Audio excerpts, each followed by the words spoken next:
Hey guys, welcome to Mike It Yourself. For today's video, we're going to install an air gauge to the 2017 Road Glide air suspension system. So the purpose of this air gauge is really just to ensure, one, I never go below the minimum pressure recommended for the Monroe shocks, which I believe is 20 psi, and that I don't exceed the pressure as well. And I think the max on it is 150 psi. What I also want to do is I'm going to mark this so I can tag it for the appropriate ride height for me as a solo rider. And then also when I ride two up with my wife, when we go on rides, I want to make sure that I mark that pressure as well. So that way I can address my air pressure as needed. I've been riding around without any kind of pressure gauge and just eyeballing it, which, if you pump it up and leave it at one spot and never mess with it, that's perfectly fine.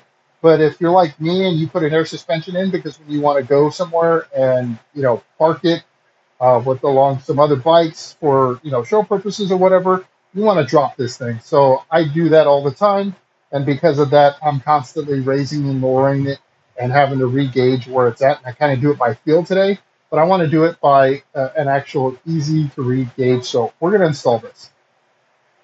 Before we get started, take a moment, hit that thumbs up if you like this content. Uh, if you enjoy what I put out, go ahead and consider subscribing. And if you have any questions, comments, concerns, shoot them in the comments below. Looking forward to see your feedback. So let's do the intro and get started.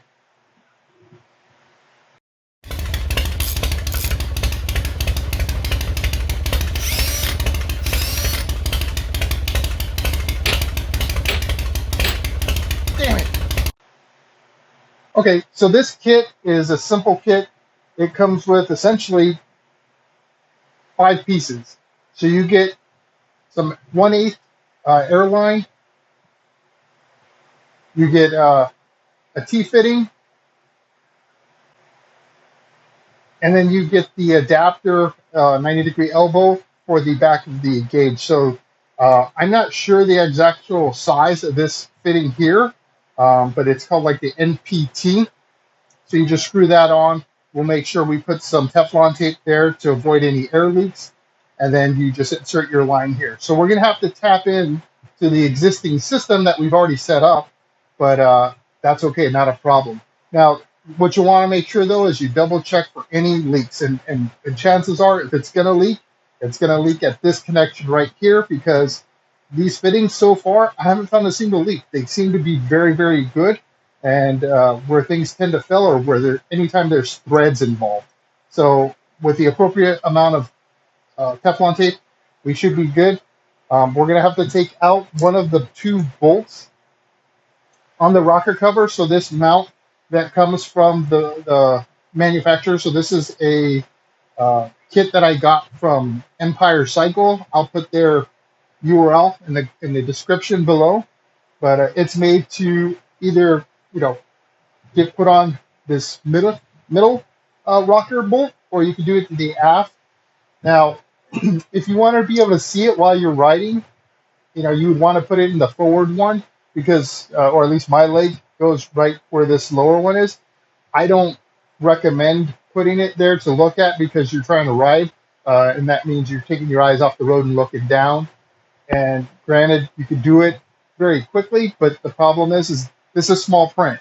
So if you're going to do it, you're going to struggle to see it anyways. So I recommend, for safety's sake, put it on the rear one and make your adjustments before you get on the road. So if you're riding single, what I'm going to do is I'm going to use some green pinstriping to tag where I want my pressure to be when I'm riding solo. And then I'm going to use the same thing to mark a place where I'm riding double up with my wife. That way, if I know we're going to be riding together, I'll put enough pressure to set this at the right level. And then, if I know I'm going to be riding solo and I've got that pressure set, I can just drop it down to the recommended pressure. Or if I want to, dump it and then bring it right back up to just the minimum, which is 20 psi for these Monroe shocks, then I can go ahead and do that. So all those adjustments would be either done before or after I ride. I'm not going to do it on the fly. That's my personal preference. I know other folks have put it in their fairings, so if you wanted to do adjust on the on the fly, you can see it better on the fairing. I would recommend that if that's kind of your jam. So up to you. For me, it's going to be this rear one. So let's go ahead. I've got to get the saddlebag off. I've got to get the cover off here, the side cover, so I can access the airlines and throw on the T-fitting. And then we'll take off this bolt and we'll have to go ahead and put it back on. It'll be important to use the blue Loctite and make sure that you torque it back to the specific torque. So let's go ahead and do that real quick. All right, so we've got the saddlebag off, I've got my side cover off, and I've removed the rear rocker cover bolt from the rocker cover.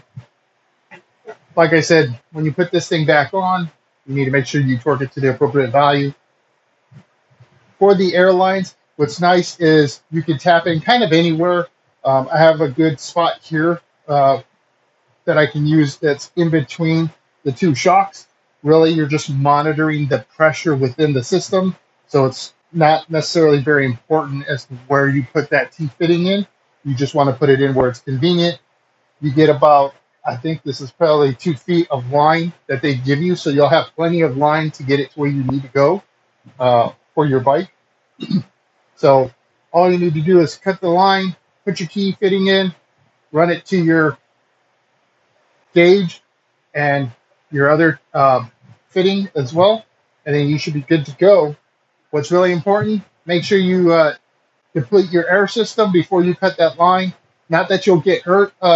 It's relatively low PSI, but it might, scare you or something, right? So just drop it down.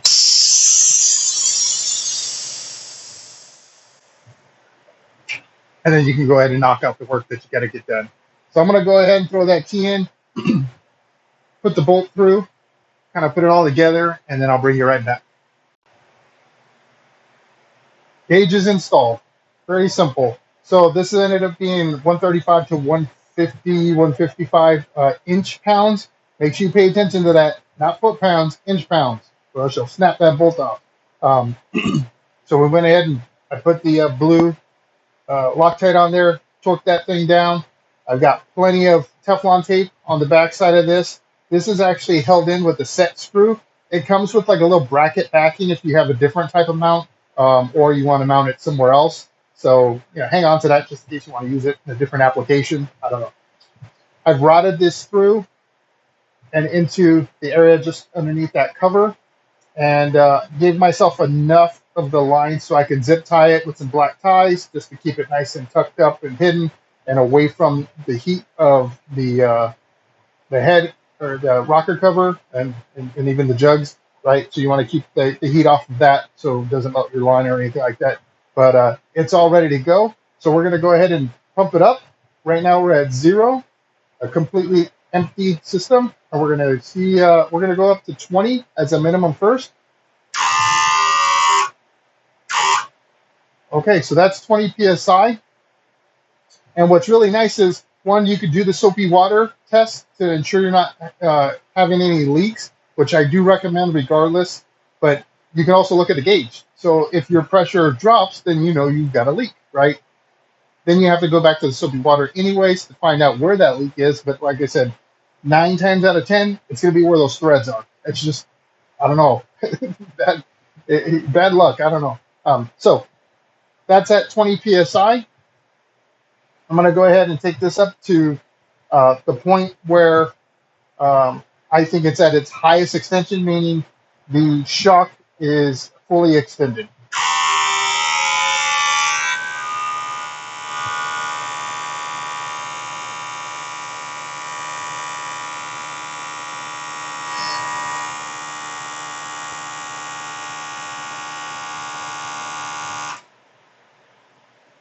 Okay, so full extension of my shock. As you can see, that's kind of where the bolt is getting ready to start hitting or is touching at least my exhaust pipe. You don't want to go any more beyond that. Now, some people do dent their exhaust pipes so they can give themselves a little bit more room. I don't have that need because I don't ride it with this height. just because of the fact that that's way higher than it was stock. And looking at my gauge here, I'm sitting at about 60 psi. So now I know if I want full extension on this suspension, all I have to do is go up to 60 psi. Again, 20 is the minimum. So chances are I'll probably cruise around 40 psi as a solo rider. And then when I'm doubling up, then I'll probably go up to maybe 50 psi to give myself a little bit of extra pressure in the suspension to support the weight of two people. So that's kind of it. I'm going to do the soapy water test just to make sure I'm not leaking, and put it all back together, and we'll take a finished product look. So here's the finished product. Like I said, you don't really notice it because it's the kind of the chrome on chrome there. You do see the air line on the bottom, but it doesn't bother me at all. So I'm totally good with it. As I mentioned, I marked my gauge with a piece of green pinstriping, so that way I know how much I want to how much pressure I want to add to the system with me on it.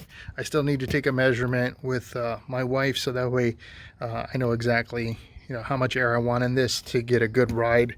And yeah, just overall, like I said, it just helps bring a little bit of peace of mind and makes it easier for me to figure out where I need to be when I'm pressuring the system up for my ride. So I got this for a decent price through eBay, and definitely worth every penny. So hopefully you liked this video. If you did, hit that thumbs up. If you enjoy my content, please subscribe. And if you don't want to miss out on that next video, hit the notification bell. I produce every Sunday at 9 a.m. Pacific. So until then, I hope to see you in the wind.